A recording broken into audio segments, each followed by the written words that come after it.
আসসালামু আলাইকুম তানভীর ভাই। ওয়ালাইকুম আসসালাম। কেমন আছো? আমি ঠিক আছি, একদম তুমি বঢ়িয়া। কেমন আছো? একদম ভালো। বহুত বঢ়িয়া। তো আজকে তো ঈদের পরের দিন শ্রীনগরে, second Eid. Second Eid. Yes. হ্যাঁ, তো খুব- কেমন কেমন লাগছে তোমার? একদম ভালো লাগছে।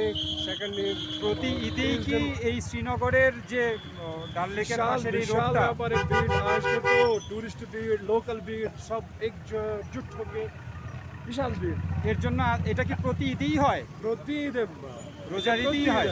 রোজার ঈদ, বকরি বড়ি ঈদে, ঈদ, বকরি ঈদেও হয়? এ থেকে বেশি। বকরি ঈদে এর থেকে বেশি এর হয়? থেকে বেশি। ও কেন তো তখন লোকজন পাবারক নিয়ে যায় এখান থেকে, ওখান থেকে এদিকে সারা বন্ধুর কাছে দিয়ে যায়, সেজন্য তখন এ থেকে আরো বেশি হয়। তা আমরা তো গত 6 দিন ধরে 6 রাত ধরে শ্রীনগরে আছি। তা হ্যাঁ। আজকে দেখলাম তোমার খুবই রৌদ্রোজ্জ্বল আবহাওয়া, সানি ওয়েদার।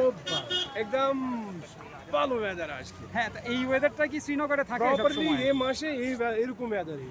তো ও এটা এখন ওয়েদার সবার পুরো আচ্ছা ইন্ডিয়াতে একটু চেঞ্জ হয়ে যায় মাঝে মাঝে। আচ্ছা আচ্ছা এই জন্য একটু এখানে ওয়েদার চেঞ্জ হয়েছিল, 4-5 দিন কন্টিনিউ বৃষ্টি ছিল। আচ্ছা আচ্ছা তো কিন্তু আজকে একদম সানি ওয়েদার, আচ্ছা। খুব আনন্দ। আপনার ঈদের পরের দিন আবার সানি ওয়েদার, সব মিলে আজকে একটা আনন্দের দিন শ্রীনগরে। তারপরে আজকে আমি পেহেলগাঁও ছিলাম আপনার আজকে সঙ্গে। আমরা পেহেলগাঁওতেও ছিলাম, এটাও একটা আনন্দের দিন ছিল। তো তোমাকে অনেক ধন্যবাদ, পুরো ট্যুরটা সুন্দর করে তুমি অ্যারেঞ্জ করেছো।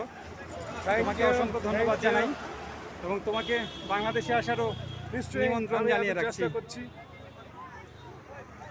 হ্যাঁ, মানসা।